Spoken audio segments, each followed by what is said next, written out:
Echa, Juan, ¿cómo tú estás? Muy bien, ¿y tú? Estamos live, recording, algo así, cambiamos de plataforma, estamos todavía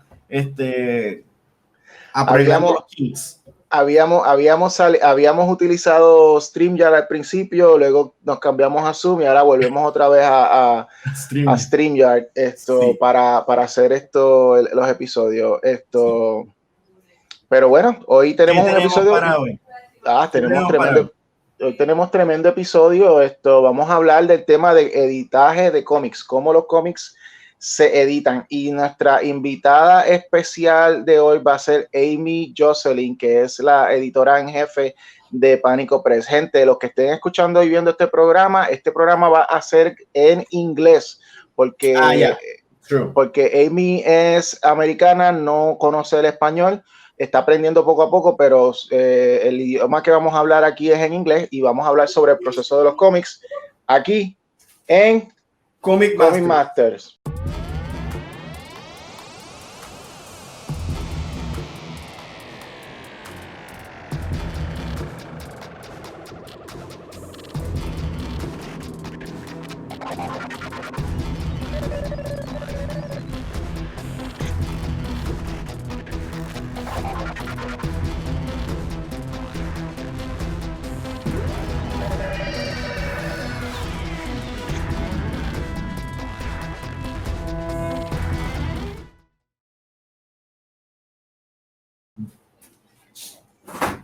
Bien, Juan, pues empezamos entonces. Tenemos en el programa, tenemos aquí a Amy Jocelyn y ella es la editora en jefe de Pánico Press, que nos va a llevar en el proceso de de editaje y los distintos tipos de editaje que existen para los cómics.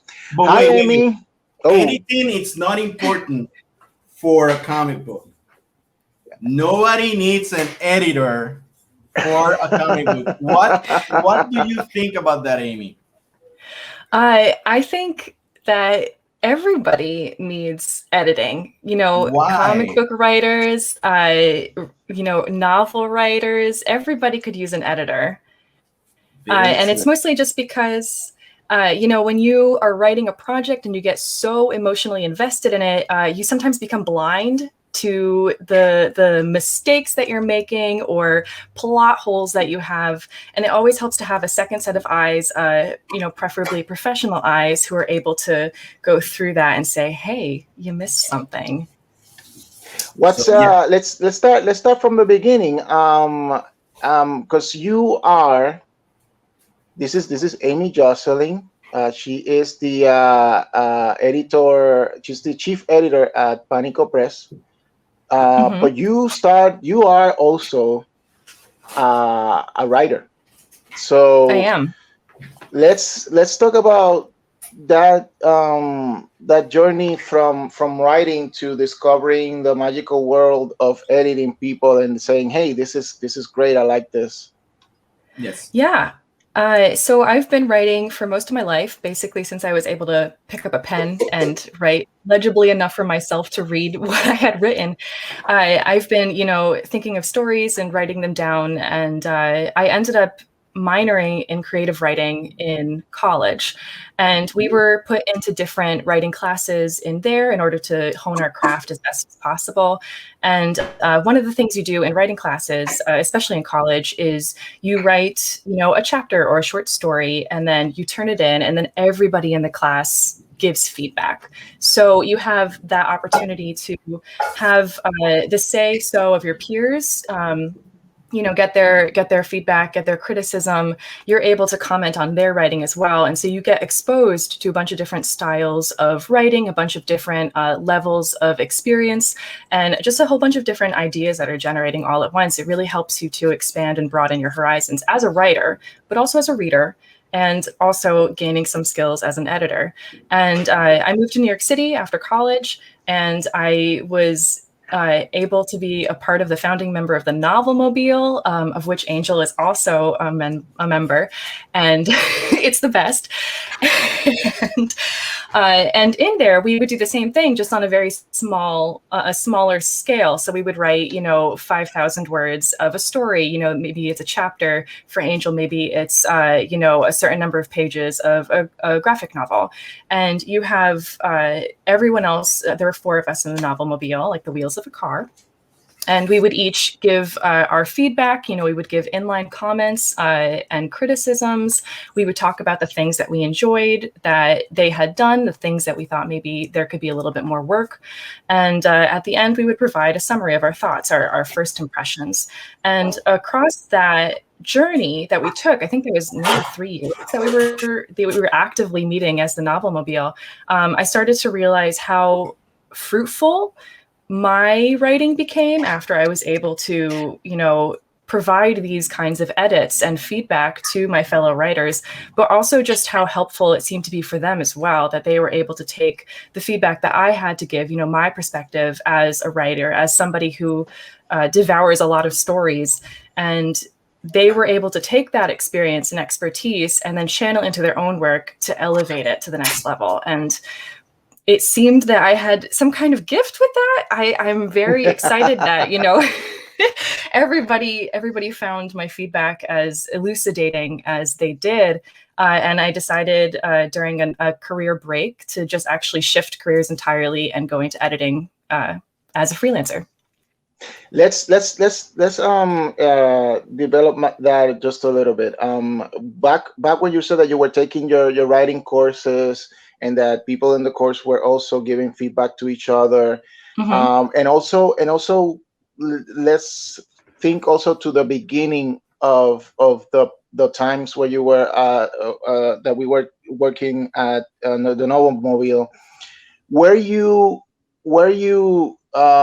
hesitant to give feedback, thinking that maybe the writers would go like, who does she think she is? Yeah, is it hard to just say, look, this is not working, or I'm lost, or what the hell are you writing here? I mean, it's really hard. It is. It's definitely something that is always at the forefront of my mind. And I was very uncomfortable with it at first. In college, we're all encouraged to give feedback, but none of us, I think at that point, I mean, at least I had not actually given feedback to another writer. I had writing buddies in high school, and we would write together, but it was more of a collaborative spirit thing where we didn't edit each other's work. We didn't critique it so much. It was more like, I very much enjoyed this. And so it was coming from that positive side. And that's how you find a lot of too, like for all of you writers out there, you give your story to a friend who maybe enjoys reading, but doesn't write themselves. And they say, oh yeah, I liked it. But they don't tell you why they liked it or what they thought was good. They don't tell you things that they were bored, So it's a very positive mindset. And so I went into college with that mindset of like, I have to give this positive feedback. But our teachers really stressed on us. All the professors were like, you have to say why. Like, you can't just give a very vague comment, because that's not actionable. You can't do anything with I liked it, because that's a very, very vague, generic comment. And so, we would learn to start not necessarily putting in negative things, but constructive criticism, where you say, I think the first example that we learned was the sandwich. And maybe you've heard about the sandwich too, the sandwich of compliments, where you start with something positive and then you work it into something negative, but then you end with something positive again. So you would start by saying, I very much enjoyed this character. I liked the fact that, he has strong ideals and a really strong character voice. But I thought that some of the things he did were actually out of character for him. Because he has these strong ideals, it doesn't seem to make so much sense that he would then decide to go into the convenience store and rob it, because that goes against his ideals of sticking up for the young entrepreneurs or something. But then you can finish that critique up with, But Yeah. I enjoyed, how he talked to the convenience store clerk while he was in there. So his dialogue is really good. So you're able to like talk about something positive, work it into something that's a bit more critical, but also in a constructive way. So you're sharing, this is how you can take this advice and then make it better. And then you finish up with something positive again. So something that you like, and specific things. So you want to make sure you're specific, and you want to make sure that what you're saying is actionable.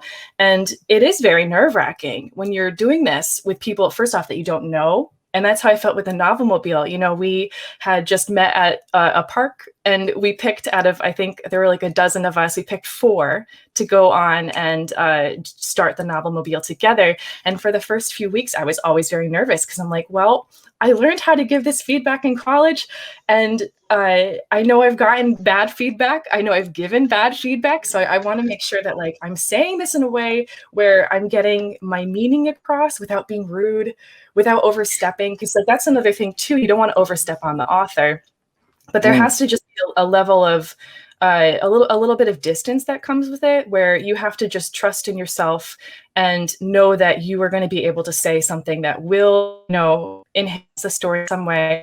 But I always try to couch it in, this is just my take on it, and you are the author, you are the owner of your story. If this advice doesn't gel with you, if this is not something that you think is right for your story, then don't listen to it. Great. At the end of the day, we can say, for experience, Amy makes this great, awesome sandwiches for us. They're very tasty. My first impression when I was working with you, the first few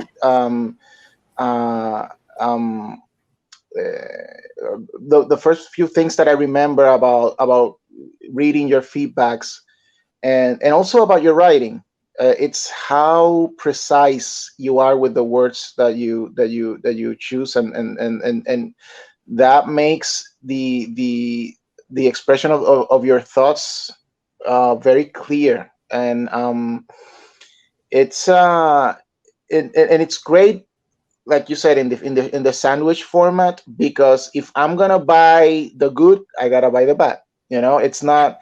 Yeah. That's the strategy of it. It's like I can't say, well, she was right about saying that I am awesome and my stories are great and blah blah blah, but she was wrong when she said this and that. No, it sets you up to be more accepting of the feedback that you're getting. I ask you, is it different? Since Panico does comic books. Is it a different type of editorial skill to deal with the words and deal with the art? Yeah, there's definitely skill involved, and it's a bit of a skill change. So there are many different types of editing. There's big picture editing, where you're looking mostly just at the structure, and you're just trying to see if this story even works. Like I like to consider it in terms of anatomy, where you have the bones of a story. And that's like big picture editing. It's like it's more abstract, because you're dealing with a more holistic look at the entire body of the story. And then you work your way in, you've got the muscles of the story, making sure that the pieces are moving all in the right times, in the right places, and that they feel realistic and graceful. And then you kind of have the finer grained editing, which is like the skin. It's the aesthetics of the story. Do these lines sound good together? Is the pace flowing well? Is this readable? Is this exciting? And though that's all very different skills. Like you find that some editors specialize in the more holistic bones approach to a story, the structural parts. You find others that are really good with that fine-tooth comb. They're combing through the hair of your story to find all of the typos and the grammar mistakes that you make. And then when you add in art, it's different too. So you're looking at it from like an entirely different, it's still a body, but it's just a different type of body. And some people work better with, certain body types, and some work with others. And I found when I was starting to work with graphic novels and comic books that you have to approach it in a way where it is very structural still. Like you still are looking at the structure. You're looking at how the panels flow into each other, if you have too many panels or dialogue on the same page, if maybe one of the pages should end with a page turn, it should be a recto instead of a verso. And you have also, you're looking at the art, making sure that everything that's being depicted is telling a story in itself. If you could take away the dialogue on that page, is the story still understandable? That's something you don't have in just a print only, text only kind of story, because you have to have the descriptions in there plus the dialogue. But when you're working with a comic book, you have the art that gets to show, the descriptions of the setting, the characteristics, the mannerisms and gestures. Mm-hmm. Exactly, the action, and then the dialogue is just what they say. It's text. I understand it's complicated because my wife does my editing, and she's helped me a lot to either bring the story up to light or just telling me, look, from this panel to this panel, where this person came from or where are we? Because sometimes either the page doesn't gets cleared on the fact that maybe I haven't done a panel to show where are they, or I'm wasting a panel that should tell me that there were three people on the scene, and maybe that would justify that when the person kicks, he's kicking something that was in the other panel, and that's sometimes hard, and I know that's part of your job of saying where this came from, or you need to trim this down, or even how the balloon should go. It's really complicated. It's not as children thinks that.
Some people might think. One thing that I want to clarify about editing in terms of art is that what she is referring to is the relationship of the art with the story. Amy does not edit the technique of the art. That's art directing. That's our art director separately, and she just makes sure that what is portrayed to check that what is portrayed in the art is telling the story that we need to tell. So for that, she needs to know the story also. She needs to make sure that she has the details of the story. Sometimes there's a thing that many writers do. I used to do it at the beginning. When if I gave a story of or a script of mine to an editor, they would get the script, the progress of the story as I would write the scripts, and editors should know the entire, like you said, holistic picture, because they need to know how I'm trying to get to where I want to get. So they need to know where I'm getting at in order to let help you guide if you're going through the right way, going to it about it the right way, right? Yeah, I do. It is very, very helpful to know where the story is going, because if you're trying to set up a plot twist, for example, in the last in the last scene, and it's going to be setting up a really big cliffhanger that's going to mean the next comic book is going to have an entirely different tone. You want to make sure that that plot twist is being set up correctly, and the best way to do setups is to do it slowly and very subtly throughout the entire story, so that you don't ever have a reader going through and saying, oh, this came from nowhere, because that's disappointing. You want it to be a satisfying plot twist where you put the comic book down after you read it and you're like, wow, they're so good. Like, that was so smart. I can't believe they did this clever thing. And the thing is, it's not surprising because you saw it coming all along. You just didn't put those pieces together. And that's something where an editor can really help you, because as a writer, you go through knowing that plot twist is going to be there all along. Or maybe you don't. Maybe it's a surprise to you too. But when you have the whole story in your head, it's very, very easy to miss steps along the way, because you're always able to fill in the gaps with what you know about the story. Whereas somebody who comes in, a beta reader, any reader, or an editor, they're saying like, oh, well, actually, there's something missing here because I didn't see this coming. I didn't know that this was going to be a thing because this one key piece was not actually set up. And so you just don't want that to come out of nowhere. So I love guessing in stories. I'm sorry. Just I mean, there are definitely examples in media and comic books and novels where things are done poorly, and those are kind of things where I'm like, they could have done a little bit more editing there. Video games is another big perpetrator of this. Where you're like, well, that boss was not set up. I didn't realize I was gonna have to fight this boss again. That just Final Fantasy, it came out of nowhere. But one of the things I love to do is I love to guess what's happening in stories. And so I actually offer a service where I don't want to know. I don't want to know what happens. And so I'll do like a manuscript assessment, and I will go in for the first time reading it as any first time reader will. And what I do there, like the purpose for that, is for me to be able to see if I could have predicted what happens at the end of the story. And if I feel like something comes out of nowhere, if I feel like, this plot device doesn't actually work because there's nothing supporting it, then that's where I know I can offer, some constructive criticism about how this can be improved so that it is a more holistic and solidly grounded story. My experience working with you is that I'm at a point in writing different stories that I can determine where I'm gonna need a more in-depth editing from you, and where it could be like a more simple story that I can handle, and you can just do like an overall assessment of it. There are stories that I have, for example, that only you know what I'm trying to get at. Only you know that. I hope we should insure you. We should put an insurance on you.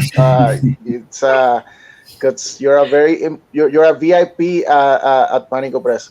So you mentioned something before. You mentioned beta reader. Can you explain a little bit what that is and the importance of a beta reader? Yeah. Yes.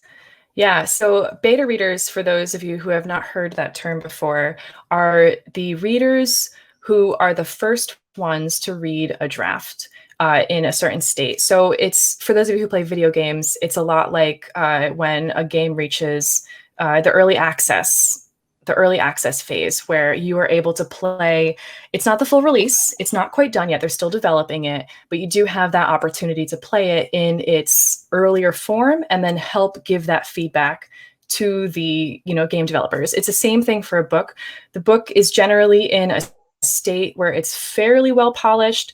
The story structure is pretty set, but there are still some, maybe characters or some plot beats that can be tweaked and developed and adjusted a little bit further. Beta readers are they're the first eyes, aside from an editor, to say, oh, this actually doesn't really work. Oh, I like this part I felt kind of bored at. I didn't really want to read this. It's just like an editor. It's a second set of eyes, although you would generally want to have at least 3 beta readers when you are ready. It's multiple sets of eyes who are able to see your work from a different mindset, from a different light. They're able to bring their own history and experience in a way that the author and the editor cannot. And a couched term nowadays with beta readers is sensitivity readers. And those are, I would say, underneath the umbrella of beta readers. They're the people who, if you have, say, a white author who has a white editor, and they're writing a story about Puerto Rican main character, you would probably want to have some Puerto Rican beta readers. And and you would want to have sensitivity readers if that character, say, either goes through some kind of trauma. You would want to have some readers who have knowledge or experience with that trauma to say, well, actually, that's not how this character would respond. This is not actually something that feels kosher. Like this is offensive. This is actually really insensitive. Or maybe you have a male writer and a male editor, but you have a lot of female characters. You would want to have some either female beta readers or some sensitivity readers who are female, who are able to say, well, this isn't actually realistic. This isn't right. As a female, I don't like reading this. Beta readers are that set of eyes for you to just see how a broader public is going to take your story, because the author is just one person. The editor is just one person. You might have multiple editors. They're still just a single person. You want to be able to get your story in front of as many unique eyes as possible so that you can understand what kind of feedback you'll get from a general public before it's published and make changes where you still can.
That's excellent. Wow. It's amazing that you can see awful television shows or awful novels and say, well, they did not do their job. They did not do their homework. Because and I understand, for example, since a lot of people that read or watches TV are getting a little bit more complicated and more that they want more and more realistic things.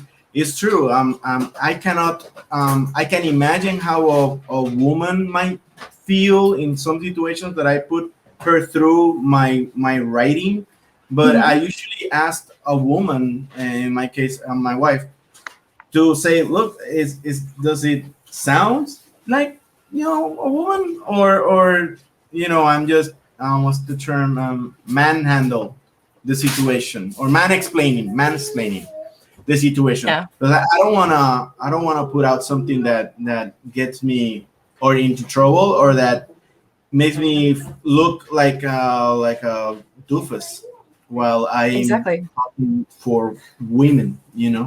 I don't want to be woke like that. Thank you, Juan, for mansplaining this situation to us. See, that's On going back to the experience of the Novomobile, and that I think that was from there you decided to launch your service and offer your services. You have a website that you offer your services as an editor. I do.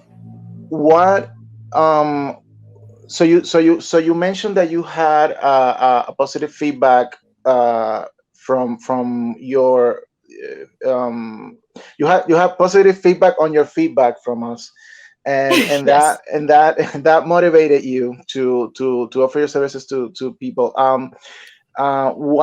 What kinds of editing do you offer? What situations can you say that you've encountered as a freelance editor since you and started? how can they approach you? Because it's kind of, I don't know, hard. Please. Yeah. So that's like a three-part question. What kind of editing do I do? What have I encountered as an editor, as a freelance editor, since I started this career? And how can authors approach me if they want editing? So Yep. I'll start with the first question about services. I offer services in manuscript assessments, in developmental editing, in line editing. I also offer services in brainstorming, and I do phone consultations or Zoom consultations. So breaking that down, a manuscript assessment, like I'm working on like the most holistic bones-ish of the editing first, and then we're going to work our way into the more nitty-gritty. But manuscript assessments is where I take a look at a draft that I've never seen before. And sometimes drafts that I have seen, but they have been, very, very heavily revised. And it's where I'm able to just look at the whole entire story, take it in one piece, and then give my first impressions to the author, and then be able to tell them like, well, this feels like it needs this much more editing, or this manuscript is great and I think it's ready for publishing. You just need to do these things. So I'm able to kind of assess what stage the manuscript is at and decide, determine the best next steps for the manuscript and for the author. And a lot of times when I do a manuscript assessment, it leads to me saying, well, this has some main issues that I've noticed, and I'll be able to give more in-depth feedback if we do a developmental editing on it, a developmental edit round. Developmental editing is a lot like manuscript assessments, where I'm taking a holistic look at the entire story, but I also get into each chapter, into each page, sometimes even into each line, and say, here are instances where I have identified these three main issues. Here, let's say we have an issue in head hopping. Head hopping is where you have, one character who suddenly morphs into another character's perspective. So you start off with one narrator, and then you kind of oscillate in between a few different other perspectives. And I can say, in this case, this is like a line right here where you go into it, and I can just provide that in-depth feedback, with inline comments, while also giving a summary of like, if you were able to fix this head hopping, it's going to be a much stronger perspective, like for the entire narrative, and this is why. And I'm also able to give line editing services, which is one step further, I guess, towards the skin when you're working with the body example. And line editing is where I look at basically each line, and I say, well, this is a very pretty line. This is a very poetic line. This line here feels awkward. And I help the author hone their voice while still keeping their voice true to, what the author wants to say, the vision that they have for the story, but say, here are some tweaks that you can use. So you're getting rid of unnecessary words. You're getting rid of the passive voice that kind of takes the reader out of the moment. And I'm able to go line by line and say, here are passages where you could use some improvements, and here are the ways that you can do it. And I also offer services in brainstorming.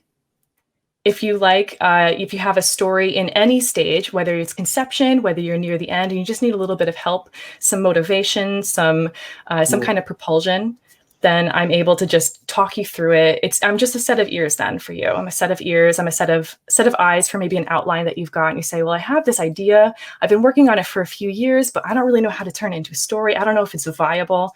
I don't know if this would be something that's better as a graphic novel or would be better as, a short story. I don't really know. And that's something that I can help with. I can take a look at it and say, well, we can talk through, what do you really want out of this? How do you want to proceed? And this is the ways you can go about and do it. And in the same way, I offer phone consultations where I can just give advice, talk about different kinds of publications that you are able to find, traditional publishing. If you want to go more the self-publishing or indie route, I can help with that as well, and with querying. And that's the end of that first question. Wow. The second question. Yeah, there were three. The second question was, what have I encountered since I started this? And I've encountered a lot of debut authors who have been a little unsure about how to proceed with having an editor. And so I'm able to talk to people about, talk to each of my clients, like, this is not a really painful process. Like, it can be if you take it that way, but I'm going to try to make it as painless as possible. And something that's mostly just going to help you, not only with this draft, but with your writing and your thought processes overall, so that just so you know, you're not going through this alone. Like, I think that's what a lot of authors come in. They're so used to working by themselves, and it's a very scary, scary thing to suddenly turn this brainchild of theirs that they've been working on for, sometimes multiple years. And sometimes I'm the first person to see it. Sometimes I'm the first person to see their draft, and they don't know if it's good. They don't know if it's something viable that they could get published, or if it should stay a hobby. But, they're willing to put the effort and the time and the money into having a professional set of eyes take a look at that. And I honor that. I really respect the courage that it takes for an author to be able to give their work to somebody else, to me, to, judge it, because that's essentially, what editing is you're judging that work. But my perspective on that is to be able to judge it as fairly as possible and provide that constructive criticism, those positive sandwiches where I'm able to just really help out in as best of a way as I can. Mm-hmm. And so going along that, how can authors approach me as an editor? For starters, I have a website. My website is amyjocelyn.com. That's AMYJOSCELYN.com. And I have a cute dog that greets you to the page. That's my logo. It's a dog. And then I have a whole page filled with my services. I offer, that it's me on the website, where you're able to just read about what I'm hoping to do for you as a writer, as somebody who has this story idea and wants to see where it can go. And I just want to, be able to assure people as much as I can that, like, this is a safe place. This is a place where your story is being judged, but you are not being judged. I'm providing feedback on your work, on your story, on your writing, but I'm not judging you. And so you just have to know, like, if you want to come and ask me to be your editor, send me an email. I'm very friendly.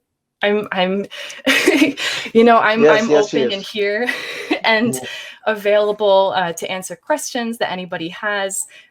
Provide sample edits for free on the house, so that anybody who's unsure if this is the right stage for them, if I'm not necessarily the right person for them, they have a chance to see, so that they can, it's really important for me that all of my clients trust the feedback that I'm going to give them, that they trust this author-editor relationship that I have, so that it can be like a more of a mutual partnership, and not so much of a cold, I just ship it off somewhere, you never talk to the editor. Like, I want to make sure that this is going to be a fruitful and warm, blossoming work relationship. More collaborative. Is there a story or something you'd like to share that has brought you like pride in, like, oh, I edited that, that you've of the works that you've done?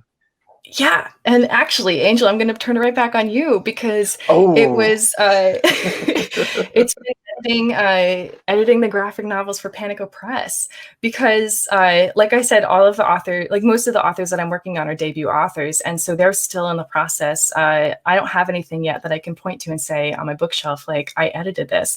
But Angel, you've published it. And I'm able to point and be like, look what I've done. And also, it's just been a mark because I was not somebody who read graphic novels or comic books growing up. This is a very new genre to me, and it wasn't until Angel and the Novel Mobile started bringing in scripts where I was even able to conceive of how stories can be made before any of the art is applied to them.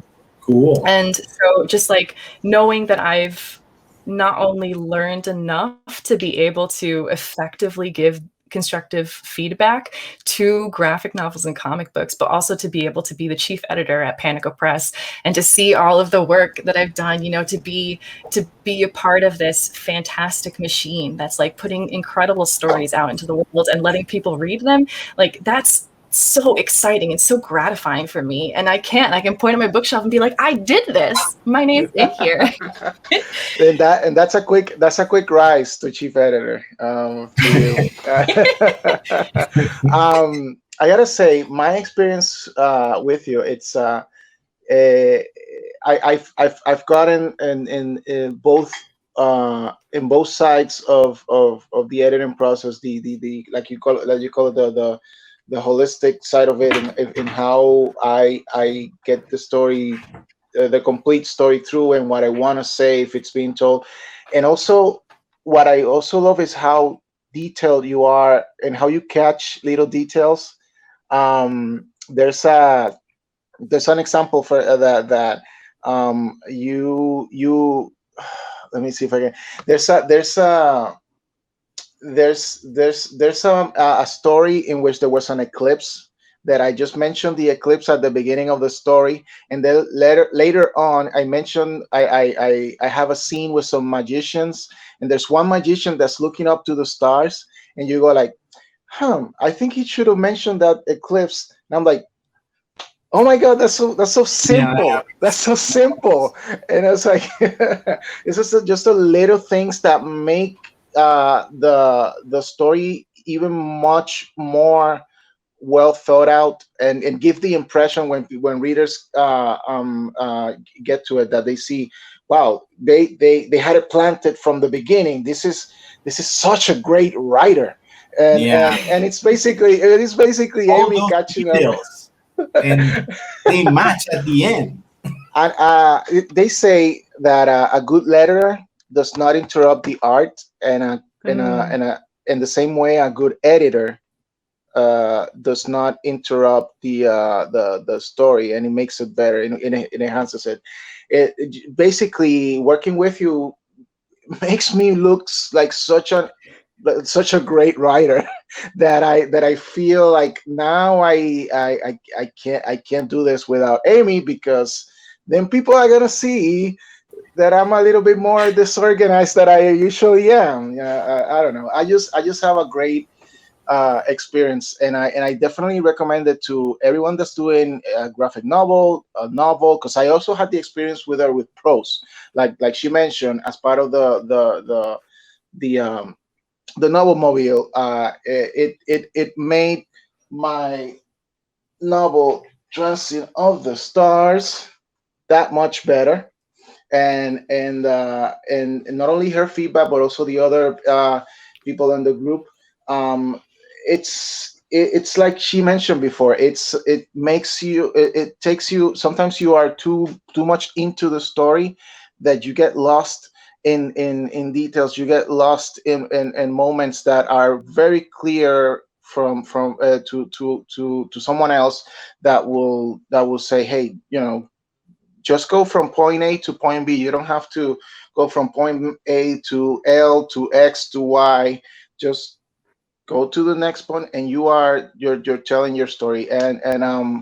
So that's why all of us at the Novel Mobile, well, were quickly to identify how good, how great Amy is at editing. And how important an editor is when you're gonna write anything, and that's very important. That's very um, the the Novomobile that you mentioned briefly that it was at Novomobile that you actually started through me to get into graphic novels. Basically, that group is comprised of three prose prose writers, three novelists, basically, and myself. And Yep. it's it's what how can you compare giving feedback to a chapter in a novel in terms of a script, in terms of the tech the technique, the format? Is there an importance to it, or do you just go through the story and then let the format be the format? That's a really, really good question. I feel like Thank you, Amy. yeah, it's a different format for sure. Like it's a different approach. And so we were seeing that as we were in the novel mobile, where, some of us were able to better adjust to a script format than others. So for those of you who may have never seen a graphic novel script before, a comic book script, it's broken down into each page, because pages are very important to keep track of when you're writing any kind of graphic novel or comic book, because you need to know how many pages you're going to print it with. And so it's a very specific thing. You always want to end on an even page. You want to make sure that you're not overloading, because each page is broken down into panels, and you want to make sure that the panels are not, too plentiful for one page, but too sparse on another, unless that's serving the story. Like, you always have to serve the story in this way. And so it's a bit like approaching a script like you would for a movie, where you're able to see that in your head. You kind of have this like video that's playing on top of the text that you're reading. And I do that too. I visualize a lot in prose as well, but there's something different about seeing the prose, the descriptions in prose for novels or for short stories. It's all in there, and it's got to be part of the same poetry as the dialogue. It's got to be part of the same tone, so it feels like it's one cohesive work. When you're reading a script, you don't have to worry about the artistry of the descriptions that you're using for the art. You really want to be as clear and concise as possible, so that the artist who's going to be drawing those panels is able to follow as closely to what you're seeing in your head, while also able to put their own spin on it, their own expertise and technique when it comes to the art. And so you kind of have to separate yourself a little bit from, when I'm reading artistic descriptions for the artist in a script, I'm not looking at it to see how literary that prose is. Like, it's not going to win awards. You just want to make sure it's straightforward and clear, and so that it's providing enough action and content that the story is going to be visually understandable for the reader when the art actually is in place. When you're reading a novel, you want to make sure that it's written in that stylistic way. It is part of the author's voice, that it does have something compelling and gripping to keep the reader reading along, because a lot of some of the basic, components of writing is to make sure that you're not boring your readers with description. You're not like writing something overly descriptive or kind of just like a dry laundry list of the sky was blue, there were these things. But that kind of laundry list is exactly what you want in a graphic novel script or a comic book script for that art, So it's just kind of, let's think of it like music. It's just kind of like different types of music. It's a different genre in music. When I'm reading a novel, it's kind of like an orchestra where everything is blending together and it's making this whole big symphony. By the end of it, I've read a symphony. When you're reading a script, it's more like, let's say, some electronic music. You're kind of building it beat by beat, and you have this accompaniment. You have the rhythm, and you have the different parts, and they're kind of just blending in one at a time and like looping over each other. So you kind of have this like loop in your mind where you're like, okay, well, I always have to make sure that the art here is sharing the content as clearly and concisely as possible so the artist can be able to put this down in ink. And then you're also making sure that the dialogue that's on top of it is not detracting from the art, but is also not like, you know, covering up too much of it. It's a balance. And so you got to make sure that those loops are all balanced together so that by the end of it, you've got a song. Yeah, too much text is bad, isn't it? Yes. Too much text. It takes away from the drawing. I know a few interesting writers like Grant Morrison and Scott Snyder and Alan Moore that would differ, but anyway. Style. It's all style. It's all style. No, but actually, it is something that even though I'm very, just to get my example again, I'm very wordy in my writing. I am conscious of how the words will affect the amount of panels in a page and the space that and also the description of the action that I'm describing in that panel. Will the words fit? In my mind, I try to do it, and also that's something that I know that Amy is aware of. So we try and this is another thing about the editing process for a graphic novel. In addition to editing the script, Amy will then go over the art with the lettering. So she before it's being published, and she'll give it another look again, and she'll then see all the elements already done in terms of the art, color, lettering, to make sure that that almost final phase of the project needs to do the last minute tweaking and all that she does. Yeah, and that's different from when you're just looking at the script, because when the art's already done, it's done. And it's much more difficult to tell the artist, like, hey, can you just change this thing or add another panel? Like that's very, very difficult to do. It's far easier than to just look at the dialogue and say, okay, so working within these parameters, how can we tweak the dialogue if there is something missing to, you know, make up for that? So it's a different kind of approach. To everyone out there that's doing a comic book, I would say that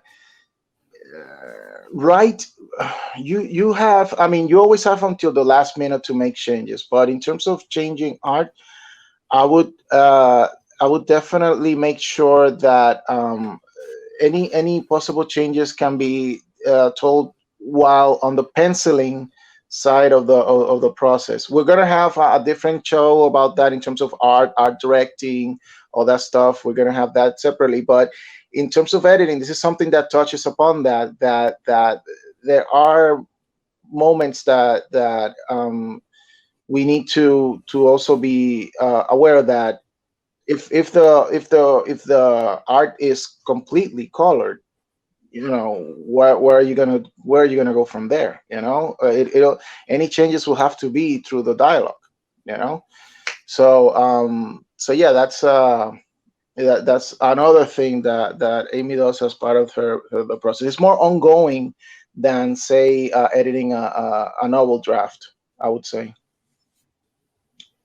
Have you have a situation where the book it's almost basically very done, and suddenly you say, hey, something happened here, something got or either not explained or you didn't understand it and you have to go back, either if the page it's almost done? Has things like that happened? I mean, that hasn't happened yet for me, but I did have an author recently change the entire direction of her manuscript, where she was approaching it in one way, and it was also, it was going to be a graphic novel, and she was approaching it in one way with, you know, this idea of stories told strictly through the art and then a narrative told strictly through the text. And she decided hey, wait a second, like I came up with a cool new idea. And so she's now focusing mostly just on the narrative, and then the art is going to be there mostly there to then prop up and support and juxtapose what's being said in the narrative. But it did mean that there was going to be a complete overhaul of what she had currently shown me. And I had gone through 2 rounds of edits of that. So, you know, it's just kind of, you just take a little bit of a step back there at that point, and you're just grateful that nothing has been set in stone, you know, whether that's a publishing date or it's art that's been done already, you know, finalized. You know, you haven't sent anything to the printers yet. So you just kind of take a step back, and we were like, okay, let's just assess this again. Let's assess this again with this new idea. And that would be the same thing I would likely do for anybody who's that far down the line. You know, with their drafting, where, you know, they've been through several revisions and they say, okay, I think I'm done. And I'm like, well, actually, this was taken out, you know, from this, this one part that was in your last draft, you know, that was actually really a key pivotal moment. How are you going to do that? You know, I don't know. We're going to just have to work together, like work more collaboratively together just to fix that one part. But there's also something you have to respect as an editor, which is, you know, as much as I might work on someone else's project, it's their project and it's their ownership. And if they decide that, actually, no, I like this, I want this to be this way, like who am I to say, you know, no, you should do it the way I'm envisioning it. Like, this is your vision. So like, if this, like, I can just give you all the advice in the world, but like, if this is not something that you want to take, if you are adamantly sure that this is what you want to do with this, okay, that's fine. You're going to write on it. I'm going to be here to support that decision. So it's your name. It's your name. Yeah. So yeah. It's your well, it's also Amy's name because she will appear as editor, but there is a record of her feedback. There is a record of her. True, you know? but if the story is turning into a train wreck, you know, and then the person just wants to follow something that maybe you're not aware, or I don't know. That's a good point, Amy. If that's a good point that Juan brings. If I'm not sure if you've encountered that, but how do you think you would be in a situation where you would be hired for services, and then the final writing product would be something totally like Juan says, a train wreck? Yeah, and they put your name on it. And I don't know, dinosaurs and aliens and I don't know, Smurfs and all that, whatever. You know, and you go, you know, I could deal with some, but all, and you're not hearing me, and you're gonna polish like that. I mean, do you or maybe this will help on the question with another question. I love putting questions on top of other questions. Do you have a screening process of who you are going to take on as a client, and which will help to avoid those possible situations? Yeah, so I'm going to start with that first, and then we'll work into the other question. But that sample edit that I mentioned earlier on, the one that I offer, you know, for free for every client who's interested in having a service with me, it's generally like a sample edit of the first chapter or the first, you know, 5 pages. And if I'm going through that and thinking like, oh, you know, the help that this, you know, manuscript needs based on the issues that I've identified, if they're not in my wheelhouse, I'm probably not the right editor for this. And so like, that's my opportunity as well. Like, it works both ways. I want to make sure you trust my feedback. I want to make sure that this is something that I actually have the strengths to help with, because, you know, it's not going to be fun if we're all struggling through this process. Like, that's not a healthy or fruitful process. I also want to, you know, if I have an author, a client who is fighting on me, you know, fighting with me about everything that I'm saying, and they're not listening, then why are you paying me? Why are you wasting your money? Why am I wasting my time on this when I'm helping other people who would, you know, actually be better served by the help I'm offering? Like, if you're going to be fighting me on this and you don't actually want to listen, I feel like then it's up to the author to really evaluate whether an editor is right for them at this stage, maybe it's just on me. Maybe it's my style. Maybe some people really like that blunt feedback. I'm a little bit, more gentle in the way that I approach things. I'm a little bit more diplomatic. Maybe some people just need to have that boot camp instructor who's like, with the whistle, like, nah, you're not getting this past me. So it could just be, maybe it's the way that I approach feedback in that case. Maybe it's the way that they want to receive or they take that feedback. But if they're going to be fighting me on it, if they're going to argue that like, oh no, I'm just the positive things in that sandwich, I am the awesome writer, I am this thing, but like, I'm not going to listen to that negative, then this is not going to be a very productive relationship. Right. So it's just going to be better for everyone to step out early. So thankfully I haven't dealt with that yet. But I have had some, early stage clients where I've chatted with them on the phone, where I've, taken a look at a sample edit and I'm like, this doesn't really seem to me. So cutting it early, I think, has prevented hopefully that late stage pain. That's excellent. All right. So going back to let's switch gears to Amy, the writer. Let's talk about some of the projects that you are working right now, so that people can also see what you're doing in terms of writing. Yeah. I'm writing a couple graphic novels right now for Panico Press. Really? You are? Yeah. Ooh, yeah. Do tell. What can you say about that? Or is it like the Marvel deal that you can't say anything about it? Well, that's up to Angel. Angel, can I talk about this? Yes, you can. Okay. Yes, you can. It's gonna be great. I can. It's gonna be great. I will pitch in. Yes, you can. And I'll pitch in if with any additional comments. Yeah. Okay. So I'm working on 2 graphic novels with Panico Press. One of them is called 12, and it's a short story that I actually wrote in college for one of those writing classes that I took.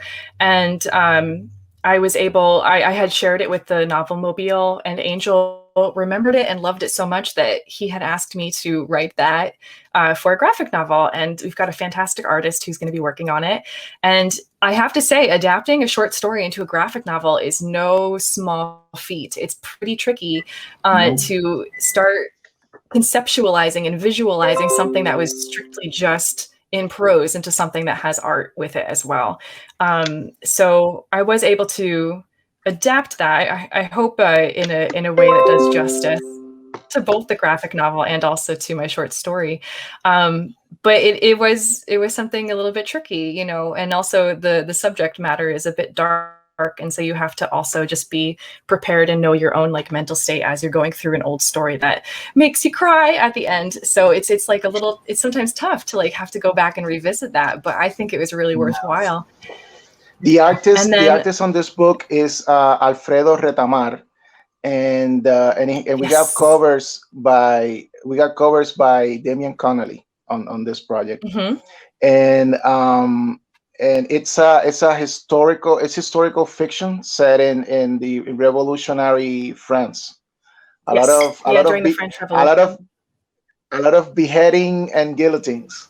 Cool. Yeah, it's a big countdown to an execution, and a bit of a mystery too, if I might say. Spear there? Robespierre? Sorry. No. That's another story. That's a different story. Yeah, this is an entirely creator-owned story. This is an original from Amy. This is her story. Yeah. Awesome. Yep. And then we also have. What's the other one? We also have. I'm very excited about this one because this is Michaela. Or as I'm pronouncing it Michaela for this because it's taking place back in the Celtic Iron Age. And it's about druids, a druid named Michaela. And this is a character that Angel and I have been talking about for years at this point now, I believe. And so it's her origin story. And she shows up a couple times in various Panico graphic novels. So it's been really interesting to just, see her as a teenager, seeing her just where she starts off in her journey. We also have a fantastic fantastic artist who's working on this as well, and cover artist. And it's so gratifying because this is a bit different. Last time I was adapting a story I'd already written. This is a completely fresh, original story that I'm making from the ground up for a graphic novel. And so the way I'm able to approach this one is with everything in mind, like knowing how much action, how many small details I'm able to fit onto every panel. And so I'm like really weaving. I would like to think a deep story that people will be able to read it through and then read it again and see new things that they didn't catch before. The artist on this is Yvonne Falcon. It's and the colors are by Naila Aguirre. So it's gonna be a spectacular book. If anybody is interested in reading a little bit of the character before the books comes out, she actually appears in Gumbreed. In the second book, it's called, in the first and second book actually, she appears in 2 short stories. One is in Ghost Town Resurrected, and the second one is Rattle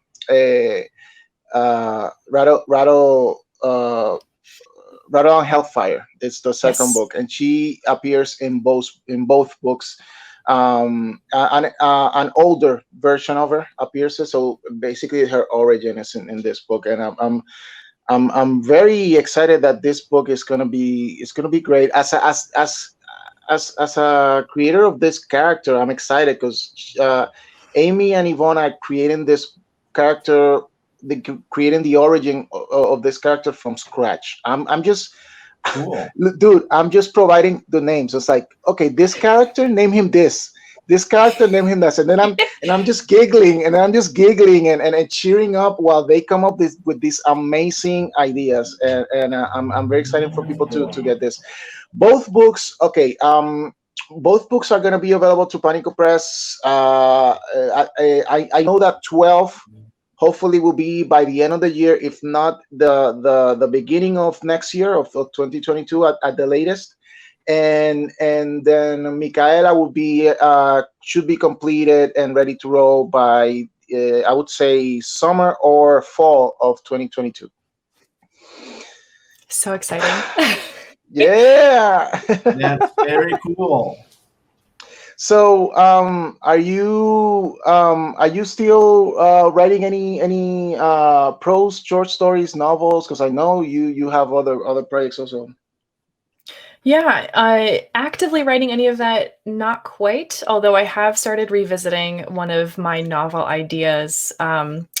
There is a first chapters competition that actually is ending tomorrow. And so I've been revising my dream camp story, which is a story about a summer camp.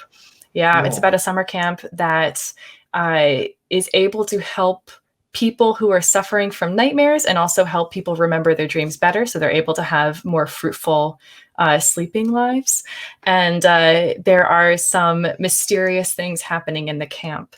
And the protagonist has to see if they can overcome their own nightmares in order to confront this big bad.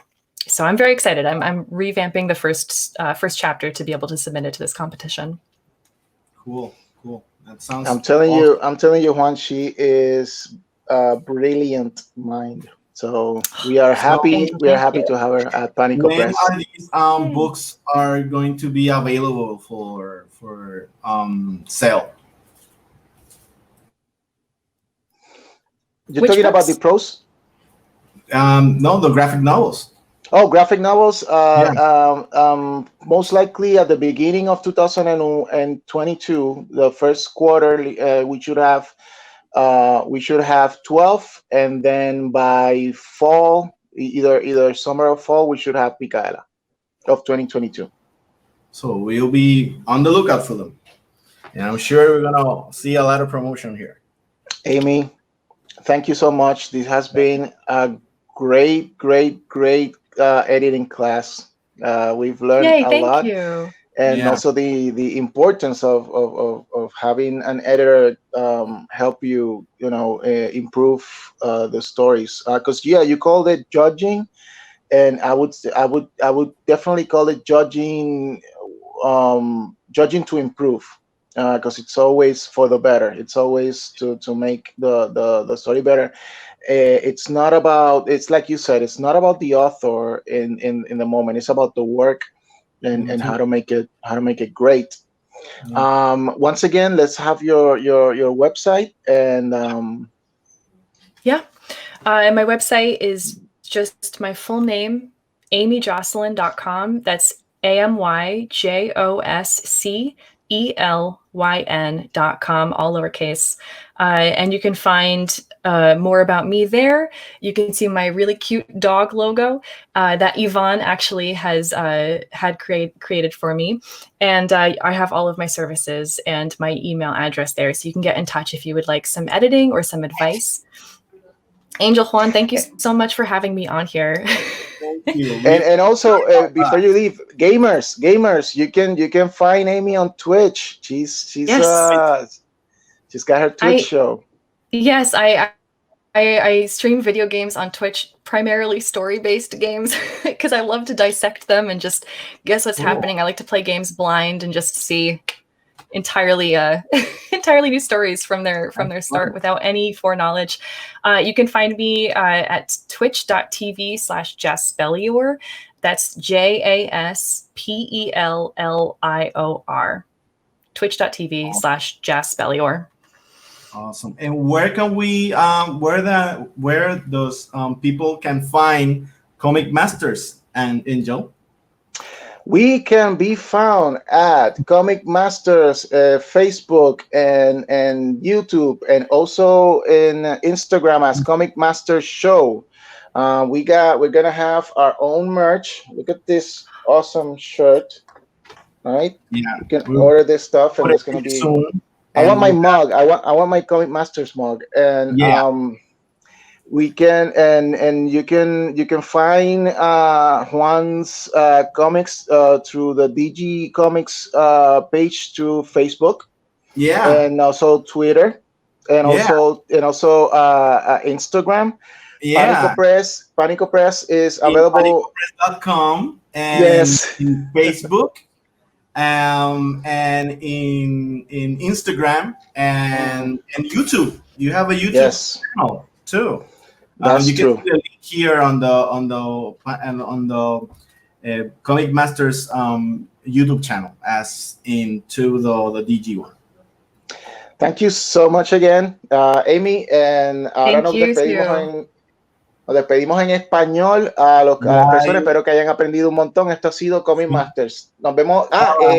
No se nos olviden que tenemos Stereo, tenemos el after show. Ahora mismo que acabe este programa, vayan a Stereo, sigan a D. Ángel Fuentes o La Pikes en Stereo, que Juan y yo vamos a estar en vivo hablando de detalles de este show, y vamos a estar hablando de lo que hay en cómics, lo que hay en series de televisión, películas. No sé si ya se ha acabado, whatever, pero siempre va a haber algo de qué hablar. Nos vemos la semana que viene. Bye.